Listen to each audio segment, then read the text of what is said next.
This is a Dreamcast disc and is for use only on a Dreamcast unit. Playing this disc on a hi-fi or other audio equipment can cause serious damage to its speakers. Dreamcast, up to 6 billion players. Welcome back to the stage of history. Why don't we play together? Hey, it's time to make some crazy money. Are you ready? Here we go!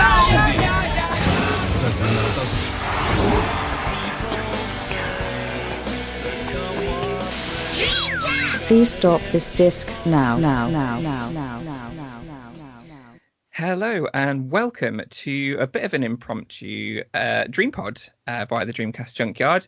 Don't know what episode this is, but it doesn't really matter. 92, is it? 92? 92, yeah, 92. And as you can tell, I'm Andrew, and I'm joined by the one and only Tom. How you doing, Tom? I'm doing very well, Andrew. Thank you for this rather impromptu episode. We just thought we'd jump on and have a bit of a chin wag because we haven't done it for a while. So yeah, exactly. And literally just this, like we're recording this on a Saturday morning. We were like, hey, we've got time. Let's jump on Skype and have a chat, have a natter. Pretty much. Yeah.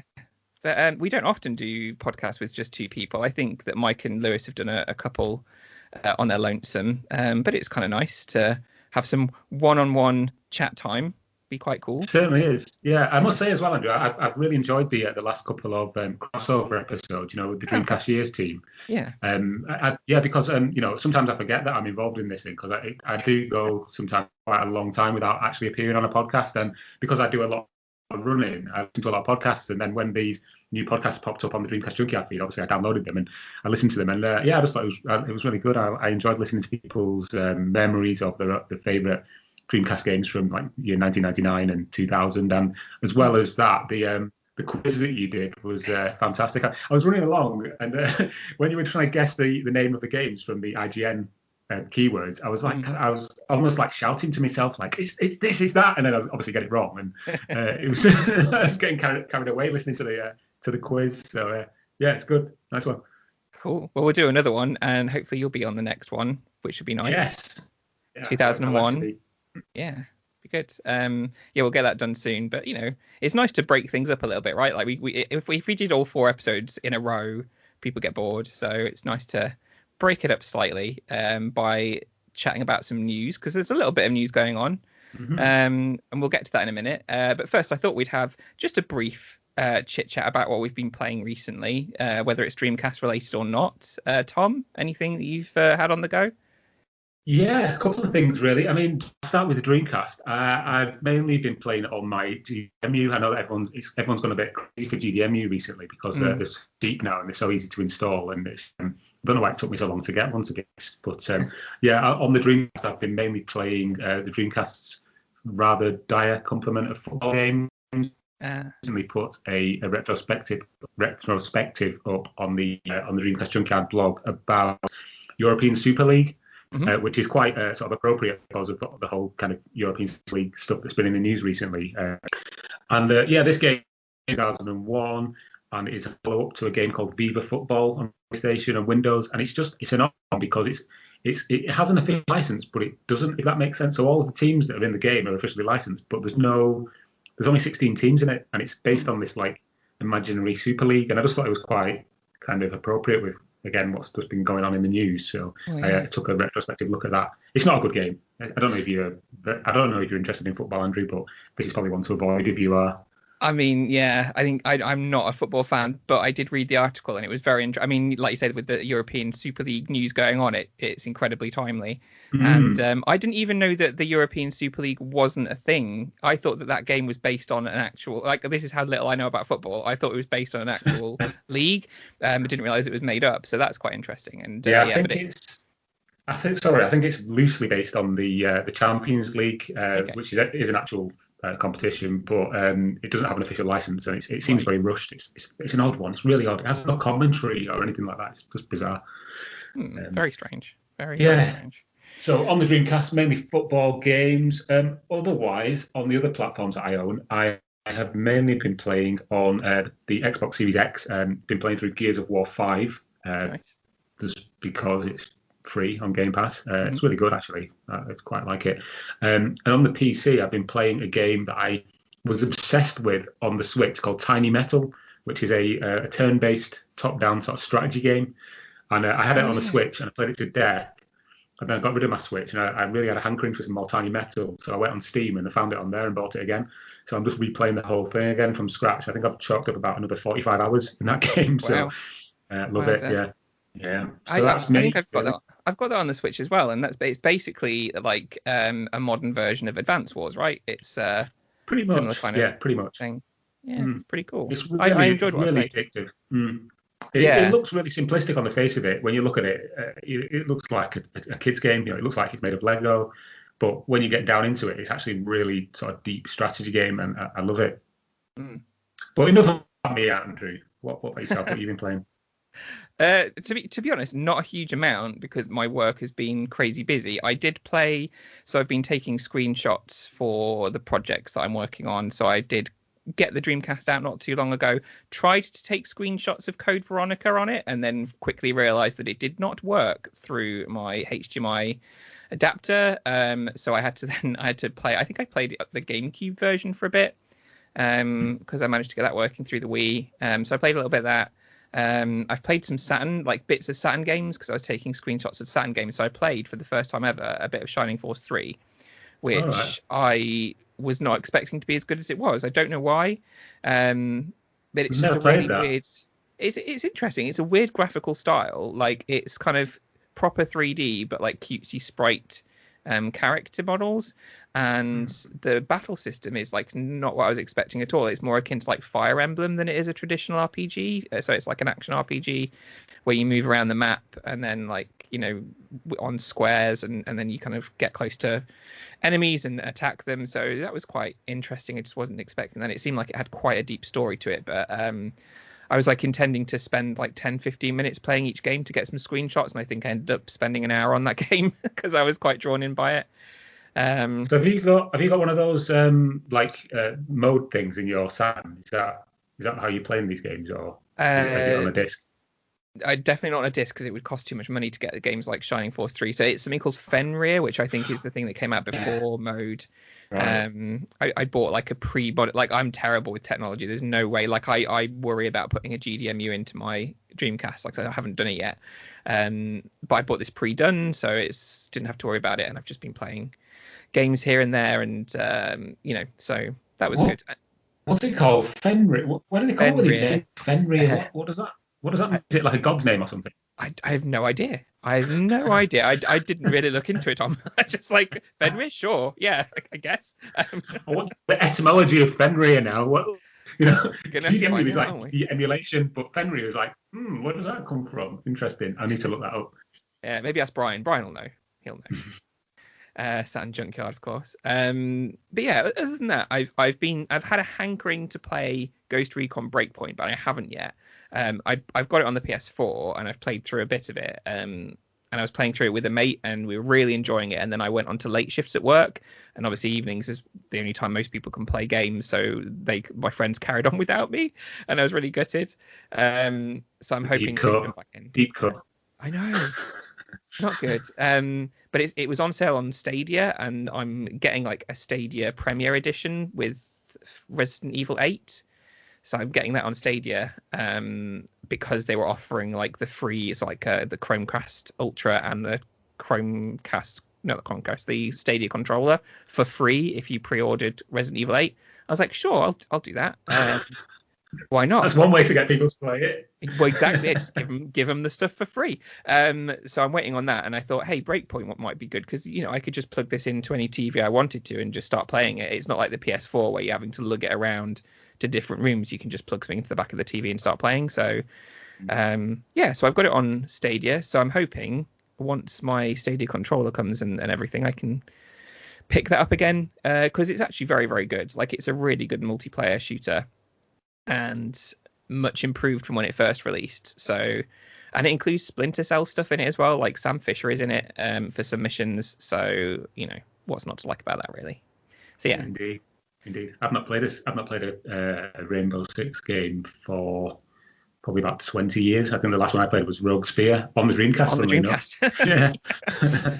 That looks terrible, that game. Like anytime I see pictures of Rogue Spear, it looks awful. Like it does indeed. Yeah, they're really angular kind of character models, and the weirdly badly sort of texture mapped balaclavas on the faces and things. Yeah, it looks a bit scary, to be honest. Yeah, it was kind of like a lot of PC ports looked that way though, right? Like stuff like Soldier of Fortune. Like Soldier of Fortune was a good game, but it looked very angular and PC-like, and unfortunately a lot of those games had incredibly long load times, which made them difficult to play. But yeah, very much of their time. I hear that Rainbow Six Siege is very good, so I wouldn't mind giving that a go at some point. It's very popular. But yeah, no, so that's it. So I've basically been playing games to take screenshots and wishing I could play other games, but not a lot of actual playing of games. So there you go. The thing when you do that though is that when you're playing it, you've got one hand sort of hovering over the hotkey on the keyboard, like hitting the screenshot button, and then you're trying to actually play the game as well, but then you end up getting really crap screenshots because you're kind of trying to play it with one hand. So it's other than getting like your significant other to come and stand by the keyboard while you play it properly, which is not much fun for them.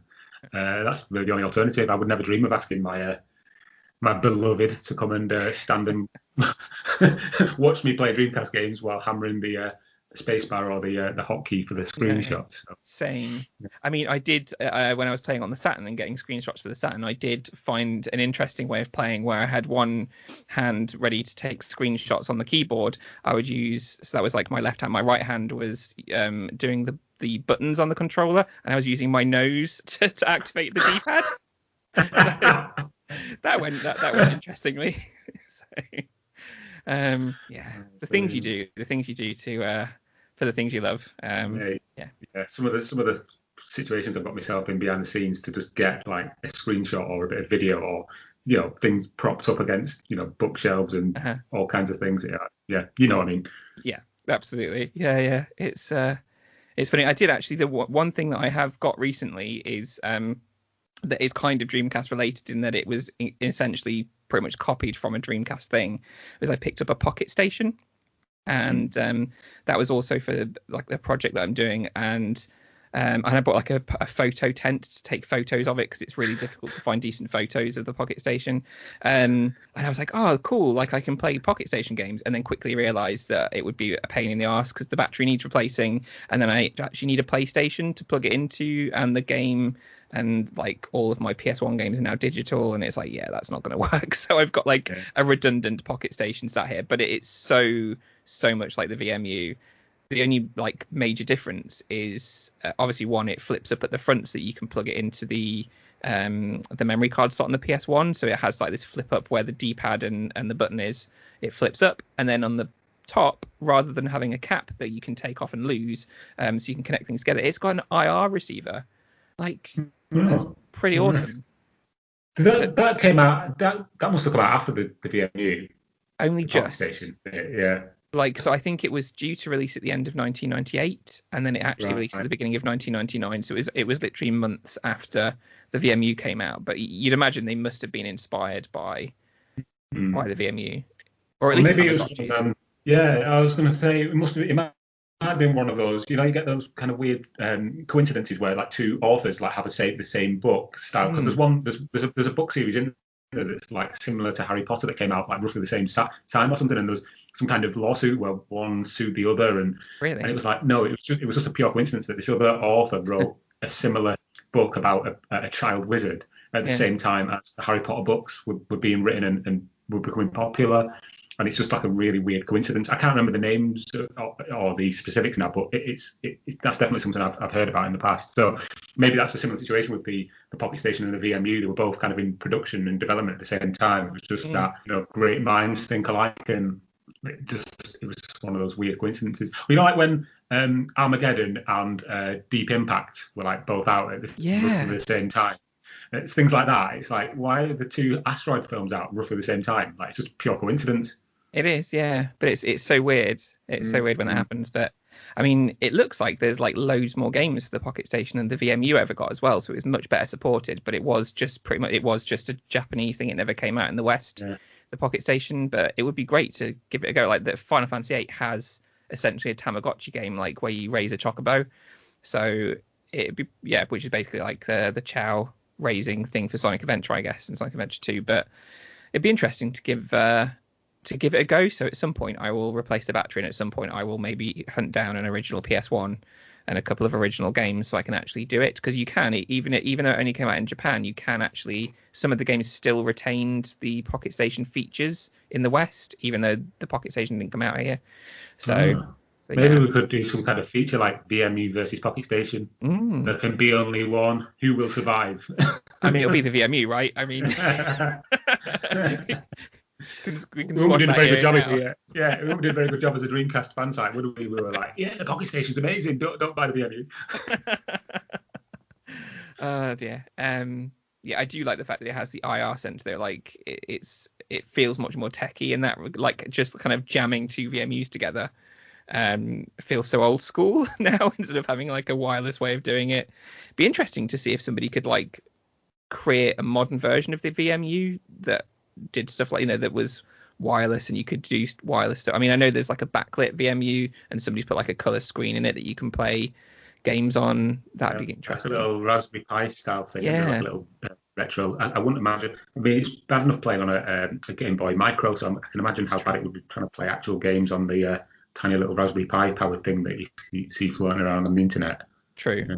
It's cool that it's possible, though. I think that's the thing. It's one of those that you go, oh, that's pretty cool. But then when you actually play it, it's like, oh, I see. This is why we didn't get games on a console this size, because it's just. There's your hands form into like these gnarled claws where they've sort of been bent for so long playing tiny versions of, I don't know, Micro Machines or something.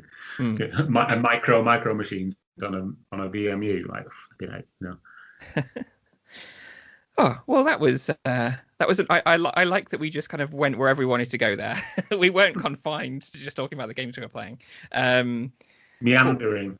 Yeah, we can do that. When there's two of us, you can meander. It's cool. It's fine. But the reason we kind of wanted to do this is to talk about a bit of the most recent news that's come up in the Dreamcast community, and I guess talking about the Dreamcast community as a whole as well, because the community is great, but it has a darker side too, which we'll get to later. I guess the best place to start, and often this is where we start when we talk about news, I think, is Josh Prod, because they're so prolific on the scene, and they do have another game coming out shortly for the Dreamcast, which is Andro Dunos 2, which is a shmup from what I can gather, and is coming out on modern consoles, but they're also releasing it on Dreamcast and 3DS, oddly. So it's getting a 3DS version as well. And I believe this is a sequel to a very, very, very, very old game. Like, I think it's like a 28-year-old game at this point, and they've made a modern sequel to it. Am I thinking right? Do you know much about it? You're pretty much on the right track, yeah. So Andro Dunos is one of those games that was available for the Dreamcast. Like, it's been available for years on the Dreamcast, but it was one of those games that was kind of ported. To be honest, mate, I don't know a great deal about it, but it's one of them games that you used to see it on sale on eBay, and it would always be in one of those nice kind of cardboard fold-out cases. So it must have had some kind of production run at some point in the distant past. But it's almost become one of those. It's a game that people just generally download and put onto a disc. It's nice that this sequel is coming now, as you say, 28 years later. It's a side-scrolling 2D shmup, essentially. Yeah, and I seem to remember that this may have something to do with the Visco connection, because Andro Dunos is from Visco, and Josh Prod had a run of games in the recent past where they were re-releasing or porting Visco games to the Dreamcast, things like Breakers. So I think it may be something to do with that deal that they had with the IP owners of Visco, and just kind of bringing this new one as a continuation of that to the Dreamcast. So it's nice. It's cool that they're doing this. It's not something that I would personally buy, but if you are a fan of these types of game and you need to have everything, I'm just, thinking about people like Mike who need to have every game for the Dreamcast. It's cool that they're still bringing out new things. It's a brand new game for the Dreamcast. Fantastic. It is amazing. I mean, Dreamcast is basically now the home of the shmup, right? Like, any shmup is at some point released on the Dreamcast these days, it seems. So it's it's cool. It's interesting that it's also on the 3DS. since that is now pretty much a dead format. There's no new games coming for that. So, but there's this. It feels like there's this whole thing at the moment where people release games for formats that have just gone. So they want to they want to do the whole one-up thing where they're like, hey, we've got the last game on the console, and then somebody else will come out a few months later and go, actually, we've got the last physical game on the console. So they did that with the Wii U because they released a bunch of games like that on the Wii U, I think, Josh Prod. So feels a bit one-upmanship. I think there's also a kind of it's almost like what was I going to say then? If you release your game on a inverted commas dead console, then you're more likely to get some press around it. So if you do release if they release a boxed game for the Wii U, then the Nintendo sites will report on it and it'll get more exposure. Likewise, if anyone releases a Dreamcast game, it's like, oh look, wow, this game, it's on this old console, it's this new thing. So you get games released occasionally on things like the NES, don't you? Or I'm sure I've seen a couple of new original Game Boy games. The recent past. So it always drives a little bit of promotion towards it if you release a version for, let's say, an antiquated format. Yeah, which is fair enough, and there's so many people who still love those consoles. It's like the Vita, and people got up in arms when they were going to close the store for the Vita, and they get, they still want to buy games for it. So there are people who are diehard fans who will continue to collect or want to play games on these systems that they loved, regardless of whether they're actually supported by the original manufacturer anymore. So it's it's good marketing for them, for sure. Slated for a September release, September 2021 release for the Dreamcast and or Dunos 2. Cool. So yeah, I'm getting this information from PlayAsia.com, but you can also find it on the Pixel Heart website, I believe. Indeed. So yeah. Also on the Pixel Heart website, of course, is their Dreamcast Legends collection. So that's something that was a bit, I don't know. I think people were concerned that they were selling essentially old new games, because it's not something that they'd done before. It was always, they were selling brand new products that you couldn't get anywhere else. And I think it was mentioned in episode 89 that they started doing this. That the original game they came out with was Metropolis Street Racer, and they've obviously just found somewhere in a warehouse, a load of these sealed copies of games from way back when that haven't been touched since. And yeah, they seem to have been. They're not as popular as I thought they were going to be, if I'm being honest, because when you look at the site, there's now 2, 4, 6, 8, 9 games out, and only one of them is sold out. Yeah, so Commander. Yeah, which is, you can see why, because that's kind of people love that game, and having a sealed copy of it would be pretty awesome. But the rest, even something like Metropolis Street Racer or Soul Calibur, I would have thought would have sold out pretty quick, but no, apparently not. I know we touched on this in the last time we talked about this topic, but it does very much smack that somebody has discovered a large stash of these in a sort of a storage container or something somewhere, and gone, oh, we can turn a profit on these. But I can't fault them for doing that. I mean, who wouldn't do that? It's quite telling that a lot of these haven't. I'm guessing it's because most people already own these games. They're not exactly rare games. If it was suddenly there was copies of Moho or Rival Schools 2 were $29.99 or whatever, they'd sell out like hotcakes. But these are games that I'm pretty sure every Dreamcast owner has got in their collection. Snow Surfers and Ready to Rumble boxing are not exactly the crown jewels of rarity on the Dreamcast, are they? So unless you go on eBay and it goes, look, rare, look, with the 2 @ symbols, in between the L and the K. I hate that. It's like, why do you have to put an @ What does that even mean? But yeah, they're not unusual games, so I'm guessing that's probably why people are looking at them going, well, it'd be nice to have a sealed copy of that nobody else has touched before. But for €30 or whatever, I can go and buy a single pint of ale or something. No. Yeah. No, I mean. I think that it's nice that they're doing it, because otherwise these would have just gone on eBay and they would probably have sold like a higher price perhaps, and also you wouldn't get the kind of customer service that you would expect from a website like this. So I can imagine they're going to package these up really nicely, and if there's any damage they'll probably replace them or refund you, whereas eBay you kind of get what you're given. If the case breaks in the post, all this kind of it was like that already. I imagine Pixel Heart will be a bit better about it. I would love to see some rarer games. I mean, obviously, it just depends on whether they actually exist somewhere. But you'd imagine there must be at least one box of sealed Rival Schools 2 somewhere. I mean, undoubtedly, yeah, has to be. But I'm just saying that for my own. Like, I need that game. Like, I am so gutted that I sold that game.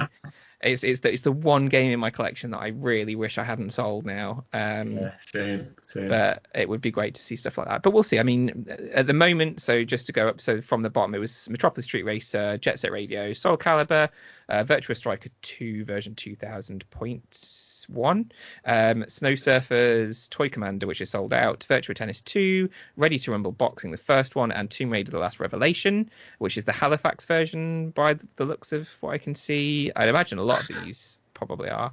And next up, if an image to Twitter that they've posted is anything to go by, they seem to have an awful lot of copies of ECW Hardcore Revolution that are sealed. Huh? I said, of course they do. Yeah. So that looks like that's right. Yeah, well, yeah. And who knows, maybe European Super League will be the next game that they have sealed copies of, maybe. Just a point, Andrew, you mentioned the Halifax. What is that? I can see it on the screen here. It says it does have a little Halifax in. What is that? Is there a relevance in that? I'm not aware of any reason why that would be. Yeah. Point to me. So it's trying to remember now. So the original versions were not published by Halifax, but I think at some point when it became very clear that the Dreamcast was not doing very well, and these companies were not going to be selling these games, I don't know if it was the original batch or if they reprinted them, but Halifax basically took up the publishing in the UK and possibly Europe for these games. So. Yeah, so I think what happened with a bunch of games is I believe they had so many left over when the Dreamcast was about to, when it had been discontinued. I think they just bought them up from people and then just stuck a Halifax sticker on it and then sold it on because they could still turn a profit, because they were being gotten rid of at like really low prices because the publishers wanted nothing more to do with Dreamcast. They didn't want to keep selling games for a dead console. So Halifax came in and sold them. That's my understanding. I might get corrected, but I might be a little bit wrong there. But that's my understanding of the Halifax situation. So that sounds legit. I mean, I didn't know anything about that, so that's pretty cool little bit of information there. It almost reminds me of almost but not quite the same as the reissues of some of the American Dreamcast games that had the hot new versions? Okay. Where they had like I think Hydro Thunder was one, and there was a couple of others. Maybe Ready to Rumble Boxing was another one where there was a reprint and they said there was a little sticker on it saying hot new. I think I'm getting that right. Otherwise I'm getting it completely wrong, but someone will correct us otherwise. Yeah. But it's kind of the same, but not. Anyway. Yeah, ECW. Let's move back to that. Okay, yeah. I mean, that looks like it's next. I mean, they may have something else, of course, but I am interested to see what they have. It's almost just like that. It's just the interest, right? Like you want to see what's been hidden in a warehouse for years and years. You want to see what's next up that they've got their hands on, and it's nice that they have them, I think, and I'm glad that it's somebody like them selling it rather than just a random eBay seller or a random site that that isn't big in the community. But because it's Pixel Heart, I don't mind it too much. So yeah, and I think again we mentioned this on the last time we spoke about this. If they suddenly had new Dreamcast consoles and controllers and VMUs, I think there'd be a huge market there as well. If they were selling them for a decent price, maybe $99.99 or something, or $129.99 something. I think I'd probably go for one of those if they were at the right price. Oh yeah. So we'll see if anyone can unearth a shipping container full of Dreamcast consoles. That'd be cool. That would be awesome. I would definitely be on that. Having a new one on your shelf. Ugh. Would you open it, Tom, or would you just leave it sealed? Oh, I think I'd have to get it out just to get that fresh Dreamcast smell, with the plastic sort of cellophane bag around it and the untouched pamphlets and leaflets that came in the box. Mm-hmm. It'd be like going all the way back to 1999 again and getting that first console and ripping it open like, oh, magical times. That would be. And the way the cable was like all sort of wrapped up, the modem cable was kind of nice and neatly packed and had a little twisty around it. Never been touched before by grubby human hands. Yeah, nice. Basically, what you're talking about here, Tom, is erotic fiction for Dreamcast owners. It's the things that they want to hear. We push to put an R rating on this episode, shouldn't we? We should, yeah. Explicit content. Oh dear. Well, let's see what they come out with next. It's going to be interesting, and it's always interesting to see what new games that they release. So Mike's got his finger on that pulse, so it'll be interesting to know what's coming next after Andro Dunos 2. We'll see.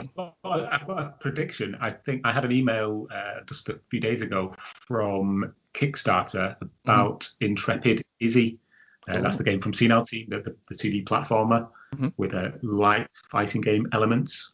So I had an email from Kickstarter saying, update your preferences. We've got your address right for your boxed copy of this game.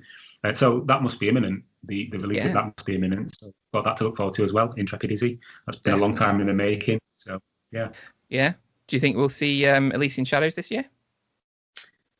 I'm going to put money on probably the end of May. Okay. We'll see Elysian Shadows popping through letterboxes worldwide. Okay. And Falco is going to prove everybody wrong, and that it's going to end up being the best thing ever. Of course, I lie. I don't think we're ever going to see that ever again. To be honest, I think that's long gone. I would love him to prove everybody wrong to a degree. Otherwise, yeah, it would be great because it did look fantastic, and I would like to play it. And he did a great job with the VMU emulator for computers, so he's contributed something to the community there, which is great. He's talented. Yeah, he's obviously a talented guy. Sorry, Andrew, carry on. No, it's fine. Yeah, no, he's a talented guy. I think I've spoken to him. He wrote a little piece in the Dreamcast Year One book, and by all accounts, I think he's been very overwhelmed by the entire situation, and maybe things didn't go to plan as he expected. So I from what I understand, he's definitely still working on it, even if it's not quite as much as originally, and I think he wants it to come out. So I would love to see it, and you're right, it's quite possible that it will never see the light of day, and that is a real shame for the backers of that project, because they should get to play the game that they paid for. But on the other hand, things do sometimes go wrong. It's not, him making EVMU is not like an apology or anything for what happened, but at least he got to add something to the Dreamcast community, even if his overall kind of reputation has been tarnished quite significantly because of the Kickstarter. So that's a shame, but we'll see. It's almost taken on a sort of Half-Life 3 kind of reputation now, and Elysian Shadows is the Half-Life 3 of the Dreamcast world. So it's like everyone wants it, and it looks amazing, but it's never going to materialize. So it's just it's passed into myth almost. It has. We'll see. We'll keep talking about it, and I'm sure joking about it as well. We'll see what happens. But talking about the community and what different members of the community have added to the Dreamcast scene overall, the biggest piece of news that we've not yet touched on that's happened literally within the last week or so, and it's been ongoing for maybe a few weeks now, but it actually happened in the last week, and we're recording on the 1st of May just so people know when this is going on. It was Castlevania Resurrection, which is something that's long been touted. I mean, it was in gaming magazines back in the day that Konami were making this 3D Castlevania game for Dreamcast. There were people got to play it, at expos, and press got to play it, but then it just disappeared. Probably likely because the Dreamcast was going nowhere, and they just didn't see the point in developing this brand new game for the console, I suppose. But there's been rumblings for a little while that somebody had found an old demo of the game that was an E3 demo, and in fact it got to a point where somebody actually announced they had it and they were going to sell it. So it's on a disc, on a GDMU disc, and they even put it on eBay. So there was a whole saga, and a few of our fellow podcasts and websites, we kind of all chatted together about it because we were worried that this thing was going to get sold and nobody would ever see it ever again. And so we were kind of trying to figure out what we could do. Not that there was much we could do because the bids went crazy. Like, did you see, Tom, how high the bids got for that? I've kind of been out of the loop a little bit, to be honest, but didn't it go up to like did it go to like $15,000 or something? Possibly more. I think it got to near 20. Wow. And at that point it got taken down. And I don't know what the official story is for that, but I think some people have said that there was some dodgy bids going on, so eBay took it down. But other people have said that some people involved in its eventual dump persuaded the guy not to sell it. Or to sell it from like a sort of preservationist standpoint. Either that or persuaded it to sell it to a particular person who would definitely still dump it. But I'm not sure. And there's talks about the composer, because there was a composer who did the music and sound effects for that back in the day. That he might have been instrumental in getting the sale stopped as well, because obviously it's his work on that. So he was like, you can't sell that. But again, it's not clear. So these are just, this is just conjecture as to what might have happened. So the sale got stopped. It got taken down off eBay, and people wondered what was going to happen with it now. Was that the last we're ever going to see of it? Would it go back up on sale again? In fact, no, it didn't.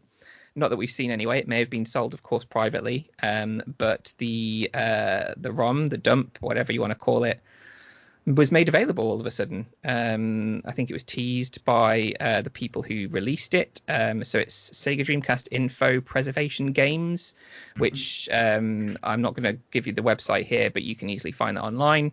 And you can find the dump itself online on archive.org and some other places. But again, I'm not going to link you directly to it. Not that I can, because I've spend ages reading out a really long link, which you then have to then type in, which just is not how podcasts work, is it really? So it's not the most entertaining way to do a podcast, is it? Not really. ./AXY. But we also won't include it. We won't include it in the show notes or anything like that, because it's just not something we want to link to, which we'll go into in a bit. But yeah, it was released and people actually got to play this demo, which was it's an E3 demo version. So I can't remember which year it was. I think it was 99 or 2000. It got shown behind closed doors. It's 1999. Sorry, I've just found out.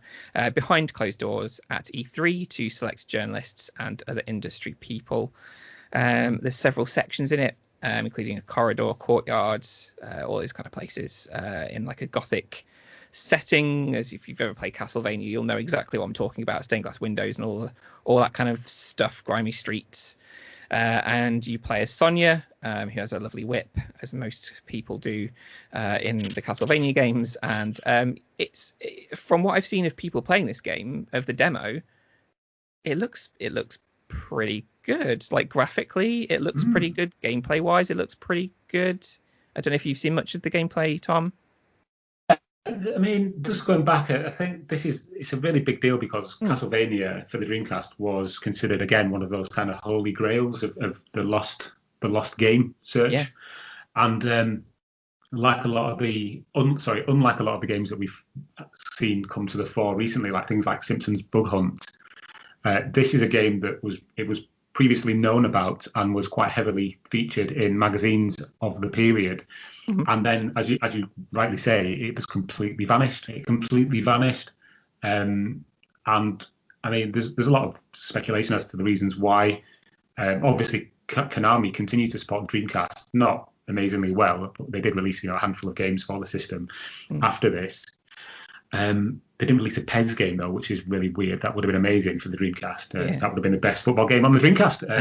We wouldn't be messing around with European Super League if they had done. Anyway, that's a different story. But yeah, Castlevania disappeared. I think a lot of people kind of classed it as vaporware, or even that it was never playable in the first place, and that the screenshots were just mock-ups and it was never actually playable. But then, lo and behold, here we are in 2021.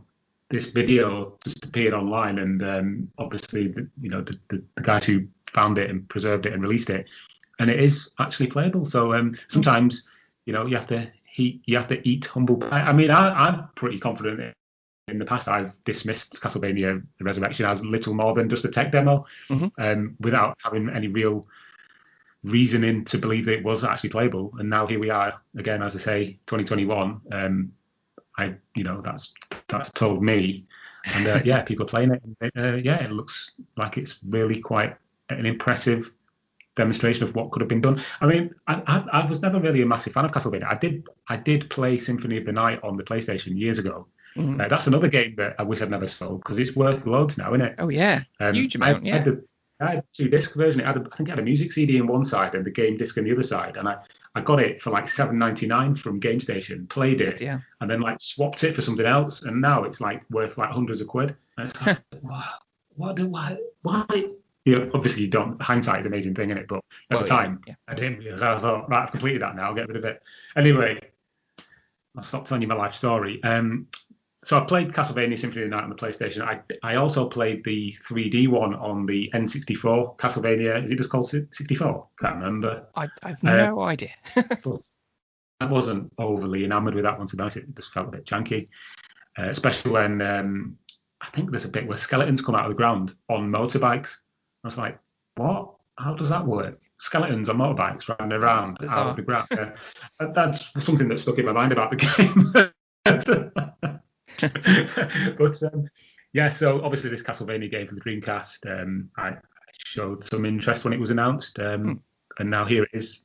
It's the biggest story in the Dreamcast community at the moment. I'm pretty confident saying that. Yeah. I mean, yeah, absolutely. But then, people have been really getting into it. We've seen lots of people streaming it, making videos for it on YouTube, writing articles about it. And as they should, because it's, like you said, it's a big find. It was bigged up back in the day. It's a brand new Castlevania game that then just disappeared and never saw the light of day ever again. Obviously, the demo isn't complete. There are bits that are buggy because, it is a demo. It's a playable experience, and it looks like a fun one, but it is essentially just a curio, right? Like it's not like a fully playable game or anything. It's just a few levels of a demo that's interesting to see what could have been. And it's nice for that. It's a nice, like, hey, wouldn't it have been nice if we got Castlevania Resurrection for real? And look what we could have had. So can you imagine if it had been the full game, like, as well? It would have been amazing. I mean, do you remember the one that was found a few years ago, that Millennium Racer that nobody even knew was in development, and then somebody found it on a dev kit and released it, and it's literally a full game. And obviously now you find copies of it with like box art that people have made for it, and it is it is legitimately a completed game that was just never released, and it was just found on a dev kit. So Millennium Racers, Y2K Millennium Racers, I think it's called. I can't remember now off the top of my head. But a similar thing happened with that where we kind of reported on the findings, even though we had nothing to do with it. And I think a lot of people mistakenly, credited like myself with having discovered it, and I had to correct people and say, no, it wasn't me. I'm just reporting on it because I've been told about it. The real credit goes to the people who found it and released it. I think the guy's name is he goes by Japanese Cake on the internet, which is an amazing handle. But he was one of the guys who was heavily involved in that. And I said to multiple people at the time, even people like Eurogamer, I had to ask to like correct their articles because we didn't have anything to do with it. We just knew about it and reported on it, and I think we were like one of the first people to report on it. Like with a lot of these games that get released, because without sounding big-headed, because I'm that's not the impression I want to give to anybody, because that's not who I am. But we do get told about this stuff on our various Discords and on forums, and people who we know within the community tell us, and we like to report on when these games are found. And like I say, we don't take any credit for any of this ever. We just report the facts and the news and always point people to the originators. And I think that's kind of leading on to what we want to talk about this game. Am I right in thinking?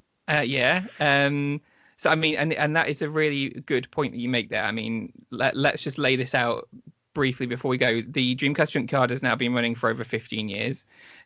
You started it as a blog and literally just somewhere to chat about finds that you made, and it became more of a website with features and looking at unreleased things, and the podcast started and all this kind of stuff. All this is done for no money. We don't ask for any money from anybody. We don't claim responsibility for anything, because other people do all of this stuff. Other people find these games. Other people translate these games into English that have only been in Japanese. We've got a whole community of translators on the Discord now who've kind of gravitated to that to let us know about these amazing projects that they do where they're translating games. We didn't do those. These are other people doing these things, and it just happens because we've been around for 15 years and because people keep coming back and reading the stuff, the amazing articles that you write and the other guys write. They kind of come to us for the news because we tend to post it very quickly. We tend to be first with these things. People, like you say, tell us things in advance and let us know what's coming up, so we can post about it and let people know. So we're just, at the end of the day, we're just disseminating information to people, like excited children, because we're really excited about these things as well, because we love the Dreamcast and we just want to let everybody else know that this is happening. And as you've said in the past, if any Ys have got crossed in that way, then we will always do our best to rectify that, to make sure that people realize that these are the credit for these things are not to us, they're to other people. And now we've skirted around the topic enough with this sort of purple prose, is that the right term? Or I suppose that's written text in it. We've skirted around so basically what happened is when this Castlevania release was released, we wrote a couple of articles about it, giving full credit to the people who found it, or the person who found it. And somehow that was misconstrued. I don't know how deep I want to go into this, because to me, essentially, this is now sort of, I've drawn a line under it. But some people may have realised that the articles that we wrote about Castlevania Resurrection have now been removed from our blog, the Dreamcast Junkyard. And it's generally because we were accused of trying to appropriate the find of this game, or the discovery of this game, and to our own benefit, and that we didn't give credit where it was due, which I completely disagree with. There were multiple links in those articles to the originator and the website where they came from, and it just got to the point where we were being harassed, and because other websites and other blogs saw our articles about this discovery, they were linking to us rather than the originator, and where I could, I tried to let them know that they should be linking to the originator, not to us, because we had nothing to do with the finding of this game.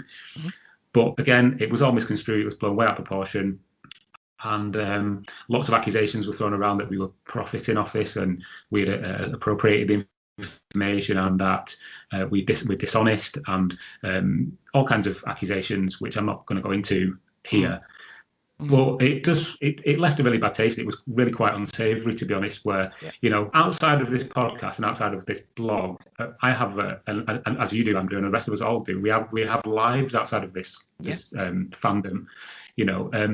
Very few people I know in real life know I even do any of this stuff. I don't walk around with a big T-shirt on saying, I'm Tom from the Dreamcast Junkyard, worship me. Do you know what I mean? It's just one hobby that I have of many. So when it started to encroach into my life outside of this sphere, that's when I decided this needs to stop, because I was receiving quite abusive emails that accusing me of things that I hadn't done. We've literally reported on the news. We've given all the credit to the people who found the game. We've taken nothing from anybody. We've made no financial gain or any kind of gain of anything, really. It's just the internet. At the end of the day, what does it matter to outside of this little hobby that we've got? So I just made the decision that we're not going to have anything to do with it. Obviously, we're talking about it here on the podcast, but people might wonder why articles that we'd written about this game have now been taken down, and it's because it wasn't worth the stress, and it wasn't worth the abuse, and it wasn't worth it encroaching into my and Lewis, who wrote one of the articles, his life. So we just made the decision to remove it from the blog and just let it lie. So any links that link to the Dreamcast Junkyard blog from other fairly large gaming outlets, people like Video Games 24/7 and various other ones, linked to us as the source when we weren't. If you follow those links now, they're broken links because we've taken the article down. So. Yeah. I mean, I would point out, so the VG247 article didn't claim that we were the source. They just kind of said, if you want to find out more about this, go to Dreamcast Junkyard, and it was a link at the very end. Before that, they linked to the original person who found it, named them, linked to their website and, you know, told that story. They didn't ever claim in the article that we had found it. They just said, if you want to know more, go to Dreamcast Junkyard. And in fact, the person who we're not going to talk about him by name because we don't think that's fair, and also we don't want to stir anything else up. But that particular person then actually went on to the Twitter feed of VG247 and asked them to remove us from that article because he thought that we didn't deserve to be on the article. And VG247 very rightly pointed out they found out about the news through Dreamcast Junkyard, and therefore they credited us as the news source through which they found out about it, which is how the news works, which we had to point out. So it was very, very clear that the person who originally found this and released it, they were credited in full on that article, not just by VG247, but also by us. But then people like VG247 then also not necessarily credited us, but linked to us to say, hey, this is where we found it and this is where you can find more information about it. And if you'd have gone to the article before we took it down, you would also then have found links taking you directly to where the source of that game came from, as any reputable place would have done. Yeah, exactly. I mean, the odd thing is, like, well, two things really. We've done this many, many times in the past. We've written articles about games that have been found, and we've always credited who found them, and we've never had this kind of abuse from those people. If anything, they're more, appreciative that we even bothered to, write something about the thing and spread the word even. And on top of that, there's a lot of outlets out there who've written articles and done videos and whatnot about this discovery, and they've not even credited the originators. Okay. And they've not linked to the originator's website. They've just linked to like an archive download link. I mean, this is pretty much a storm in a teacup. It's a drama over nothing really. And I have spoken to the involved parties, and we did have a pretty good relationship before this, and I hope we can do going forward. But it's just, I think we need to explain to people why we took the articles down as a Dreamcast fan site, to not have stuff on our site or blog about the biggest discovery in recent times. Just looks a bit odd, and we thought people deserved an explanation without sort of stirring any more drama up, hopefully. Yeah, I mean, that's the thing, isn't it? It was a lot of drama, and it's drama that all of us could have done without and didn't seek by any means. But I mean, I think it's worth pointing out. And again, we're not naming names. It's probably going to be very obvious who we're talking about because of the fact it's Castlevania Resurrection, and there are particular names surrounding that. But as you said, Tom, it was that there were bullying and threatening behaviours coming from that particular person, and that's not what this community is about. We know nobody should be going around throwing their weight around as this person did, making people feel awful just literally for reporting on something exciting when they'd done everything right. And to point out as well, in initial conversations, when this person decided that they weren't happy with how we'd reported on it, we did make the changes that they wanted us to make in order to keep them happy. And we said, maybe we don't agree exactly with what you're saying, but we'll make the changes. And regardless of what changes we made, it still wasn't good enough for them. And I would class their behaviour as bullying, and I was not going to stand for it, and I was quite vocal about it. And I would not want to see that from anybody in any walk of life, never mind just the Dreamcast community. Anywhere, I would not stand for it.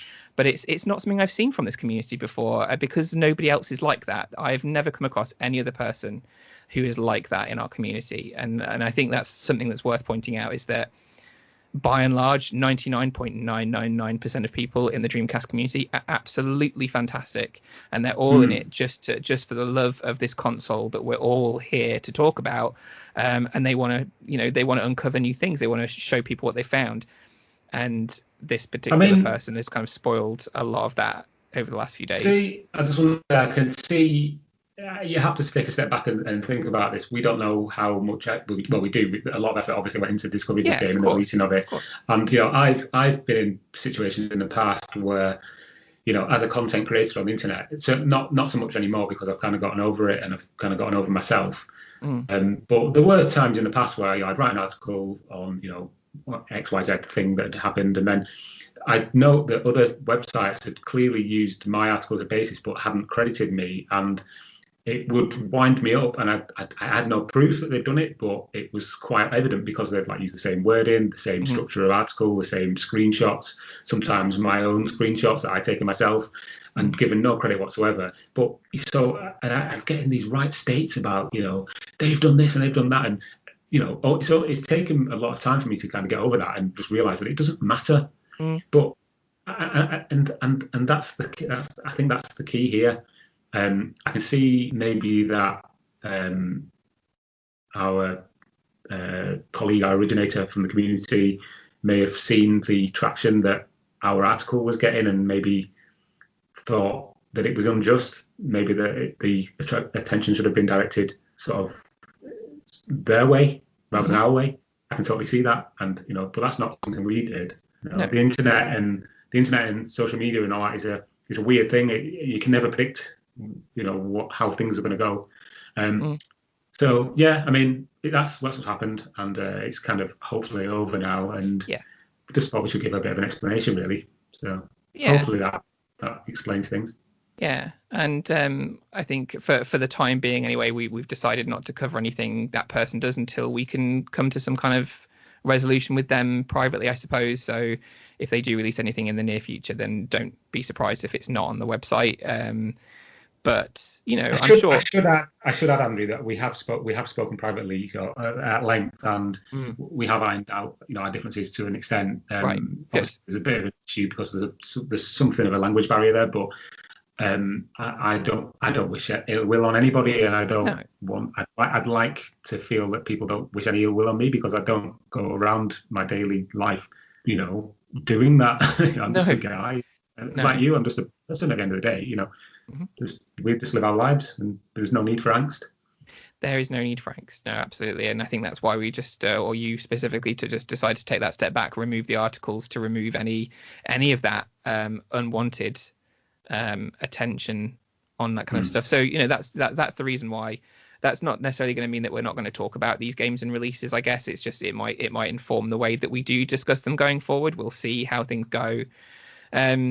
But I guess to close it off, we've talked about an incident there that's happened within the Dreamcast community, and like you said, it's a bit of a storm in a teacup. But it's worth, as I said not long ago, it's worth pointing out that the Dreamcast community, by and large, is absolutely amazing. And it's one that I'm very pleased and proud to be a part of. Yeah. So it is one of the most welcoming communities. Everybody's so excited about the damn thing. Everybody's always happy about the new things that come out, and there are some amazing people such as the Dreamcast Junkyard team. We've got Retro Faith, who's a huge Dreamcast fan, who's got this amazing collection. Loads of other people, the people like Derek and other translators in the community who are doing amazing things with translation projects, and even the people that we've just discussed who are doing amazing things by bringing in these games that we would otherwise maybe not see. That's fantastic, and we need more of that, and we all need to realize that we're in it together. Nobody is really in it for fame or glory or money. We're certainly not. I mean, if we were, we'd have adverts all over the place, and we definitely don't do that. So we're not making anything from this. We're just excited like everything else. If we were in it for fame and money, we're doing something wrong, because we have neither. Apparently you've written a book. Someone told me. I don't know. I heard on the grapevine something about a book. I don't know. You've not mentioned it. Yeah, but again, I don't make any profit off that thing, really. And if I ever do it, it's very minimal, and it's not made for profit. So I make it for the love of the literally. I woke up one day and went, I want to do something that I really enjoy, that I'm passionate about. And by and large, you don't do that if you're making money from it. You're very lucky if you can make money from something you're passionate about. You do those things because you love the thing that you're doing. And that's exactly what it is with Dreamcast Junkyard, with Dreamcast Years and all that kind of stuff. So just love it. I love the Dreamcast, and I want to keep making pods with you guys and writing stuff that some people read, and that's all that I want to do. And I think that and interacting with the amazing people who are part of the community as well, because there are some fantastic people out there. So there you go. That is it. I mean, yeah. That was quite the chat, that wasn't it? It was quite the chat. It was. We're only going to be recording for half an hour. We're only meant to record for half an hour. Yeah, something like that. Good hour. That's fine. An hour is a good length of time. I think we've covered a lot of subjects there. But of course, if anybody wants to, talking about community, if anybody wants to come and chat to us and the rest of the team and other people within the community, we have a Discord that's growing at quite a rapid pace and lots of people chatting about all sorts of Dreamcast and Sega related and video game related stuff. So please do join. If you go to the dreamcastjunkyard.co.uk, you'll find a link to the Discord there. Also, if you go to our Twitter, which is at the Dreamcast, no, it's not, it's at the DC Junkyard. At the DC Junkyard, there's often quite a few tweets about our Discord, but also memes and articles that we've had on the site recently, including Tom's European Super League retrospective, which you should definitely go and read. And just before we end as well, it's worth noting, and I was going to say this earlier, that we're very close now to Mike's release for the A to Z of Dreamcast games, the new version. Yeah. Excited about that. He I think Lewis put some photos of the front and back, which he created the covers for the book, and it looks amazing, so good. It's a weighty tome, isn't it? Oh yeah, it looks like a Bible. It's like the Dreamcast Bible. It's huge. It definitely looks like a Dreamcast Bible. I am very excited to get my hands on a copy. Does it still include? The only way it could be better is it had one of those kind of cloth, the cloth page. What's it called? Like a cloth bookmark that you got on a big old Bible. Yeah. Put down the middle. See if you can stitch one in for you. Hand stitch one in. I was going to say, does it still include your foreword in there that you're aware of? Oh, I don't know, mate. I've not really had anything to do with this version, so I doubt it. But it's not my work. It's Mike's. So it looks amazing. It looks amazing. So I'm really excited to get my hands on a copy of that. The amount of work he's put into that, like every game has a mini review, every game features every cover variant, and every variant that's ever made has a mention. There's even box outs in this one, so he's got like a bunch of information about like collecting for Dreamcast, like spine cards for Japanese releases and all that kind of stuff, just explaining them. So he's really gone to great lengths for it to be like the one-stop shop for Dreamcast game collectors, even to the extent that all of the newest indie titles are in there. I don't know what date he cuts off for that, because they keep on coming. Every time I speak to him, he's adding another game that's been announced or something like that. And he needs to stop at some point. We'll have to release patches for it, like a new page that you can sort of download and print out and stick in the back. Yeah. We throw the term magnum opus or labour of love around a lot in the current age. But this, if there ever was an example of a labour of love or, again, a magnum opus, that is the culmination of, like, decades of collecting on Mike's part and reading about random facts and putting everything together. It's literally the most impressive thing I've ever seen when it comes to the Dreamcast. There's some amazing books out, obviously, like yours and the ROM collected works that came out a few years ago. But this is just, oh man, it's on another level if you're into collecting. Yeah, amazing work, and obviously to Louis as well for the cover art. So yeah. Yeah, absolutely. It's I'm looking forward to getting my hands on a copy. I'm always pestering Mike, like, when's it coming out? When can I have a copy? Let me give you some money, like, now. I want a copy. But also, not just a quick mention as well for James, because he's still working on his book, which is like an A to Z of, I don't know if he's what he's calling it now, but at the time it was racing games. The racing games, yeah. So that's going to be interesting to read, because that's obviously going to go in more in depth into the racing games that released for the Dreamcast, and there were some bloody good ones. So I'm looking forward to that too and seeing what comes of that. So hopefully we'll hear more from James about that soon. Fingers crossed. All right, let's stop there before we end up doing like a 2-hour podcast, because I'm sure we could go on about loads of stuff if we really wanted to. So Tom, at the moment you're not on Twitter, right? You've left for the time being.